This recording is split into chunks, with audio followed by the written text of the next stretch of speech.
Good morning, ladies and gentlemen. Sakamoto Days episode 1 has dropped, and yeah, it definitely lived up to the expectations. I mean, this manga has been one of the most popular mangas of the past few years, and when the anime got announced, everyone was really excited, but when the trailer dropped, people started to get a little bit wary because the animation didn't look as good as they thought it deserved to be, because Sakamoto Days is very action-heavy, so people wanted really high-octane, maximum animation quality of animation, and while it's not that good, like it's not like incredible, it's still pretty darn good. And overall, this episode just absolutely cooked. So if you aren't familiar with Sakamoto Days, it is a manga series about a retired hitman named Taro Sakamoto. Now, Sakamoto was one of the most legendary, the most feared, the best assassin in the entire world.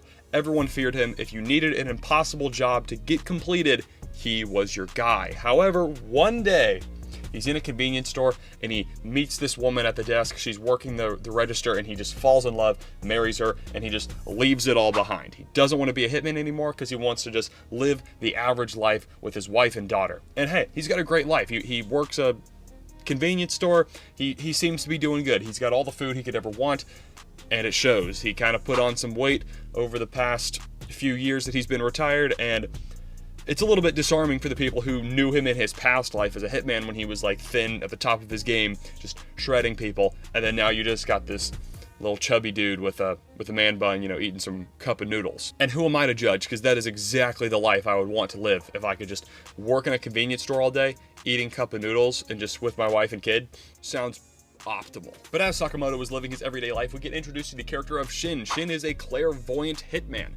How that works, we don't know yet. I won't tell you. It's a bit of a secret right now, but all you need to know is that he can read minds when he is in close proximity with someone else.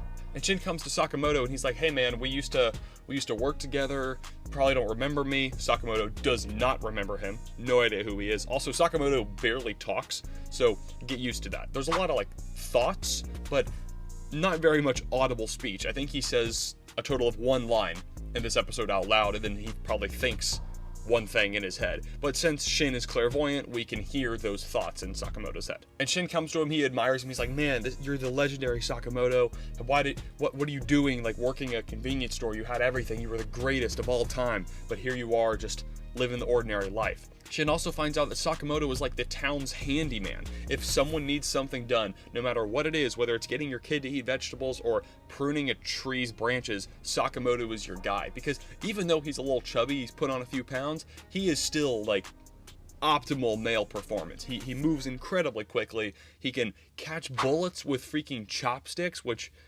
obviously isn't possible, but it is for Sakamoto. And Shin is tasked with killing Sakamoto because no one leaves the hitman life behind without permission, and Sakamoto did exactly that, so Shin is here to kill him. And shocker, he's completely unsuccessful, gets absolutely mollywopped by Sakamoto, so Sakamoto then recruits him to work for him in his convenience store. Not as a hitman or anything, but Sakamoto likes him. He likes his work ethic. He thinks he's a pretty cool guy, and maybe he does remember him from his past hitman days. So Sakamoto gives him a job working the convenience store, and Shin happily accepts because Shin really admires Sakamoto, and to be honest, he may or may not have tried to kill his employer when he said, "You've got to kill Sakamoto, and since you failed, I'm going to kill you."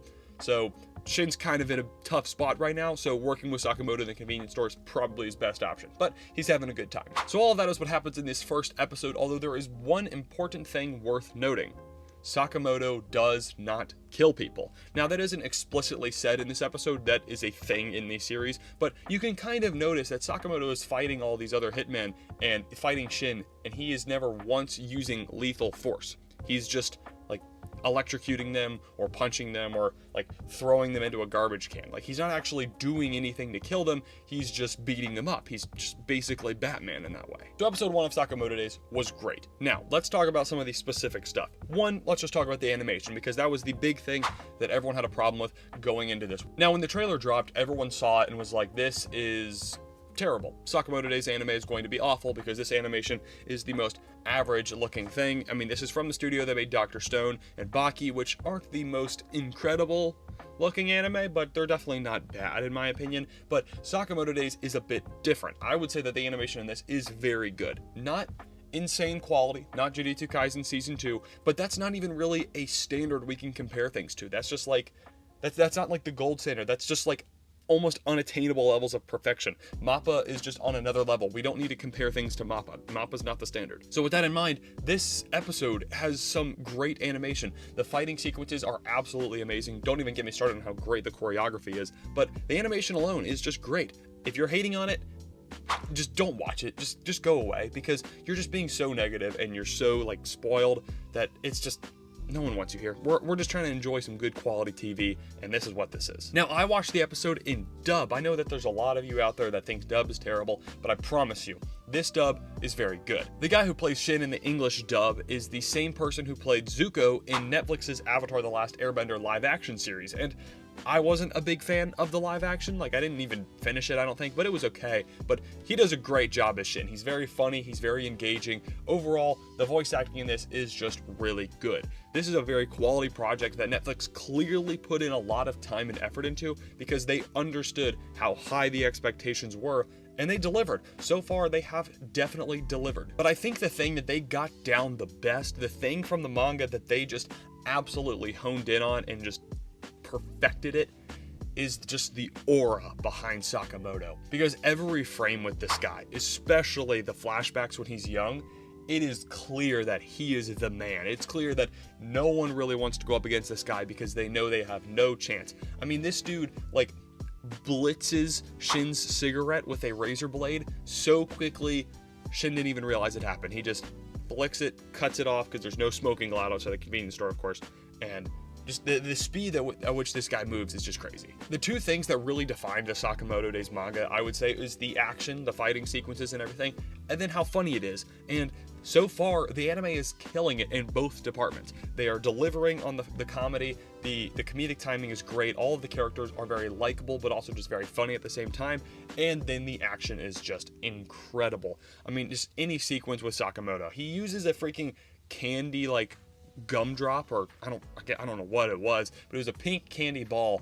that he was like chewing on, sucking on, and he uses it to deflect a bullet, and then proceeds to use them paired with a rubber band to just launch projectiles at Shin as he's being attacked. And I don't know how else you can fight somebody in a convenience store without trying to kill them and without using an actual weapon, but Sakamoto nails it. He has perfected the art of everything is a weapon. Sakamoto Days very clearly isn't supposed to be the most groundbreaking story. It's just supposed to be a simple, fun, engaging story. And so far, it's definitely setting that expectation up. It doesn't want you to think that it's going to be Death Note or Attack on Titan, but it's not the most brain-dead thing either. It's still enjoyable enough to stay engaged and enjoy the show. It's just a lighthearted watch, so if that's something you're looking for, this is where you'll find it. The fact that every Saturday we're going to be getting an episode of this and an episode of Solo Leveling Season 2, like within a few hours from each other, is crazy.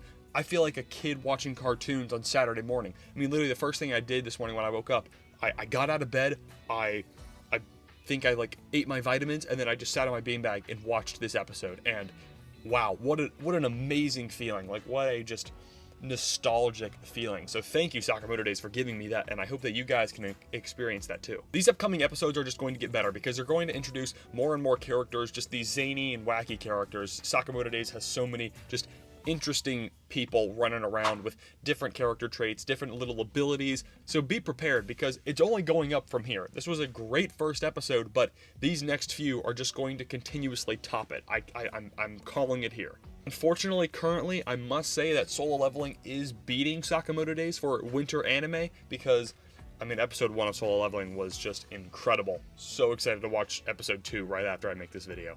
But don't get me wrong, this episode is great. Sakamoto Days so far is going hard in the paint. Can't wait to watch episode 2. Let me know what you thought of this episode down below in the comments. If you had any critiques, just please tell me what they were because I'm genuinely curious because I don't have any solid things that I would do differently. Just overall, this is everything that it needs to be. It's really exciting to watch because the action's just so good. So if you had any like genuine critiques that aren't just the animation's buns, which it isn't, let me know in the comments below. I'm excited to hear your thoughts. But if you enjoyed the video, please hit the subscribe button because it helps me out a lot. And with TikTok, my main platform, getting banned, I need more income. So definitely subscribe if you enjoy the content. If you don't want to, I totally understand. But thank you for watching all the way to the end of the video regardless. So I hope you have a wonderful day. Let me know what you thought about Sakamoto Days episode 1, and I'll see you in the next one.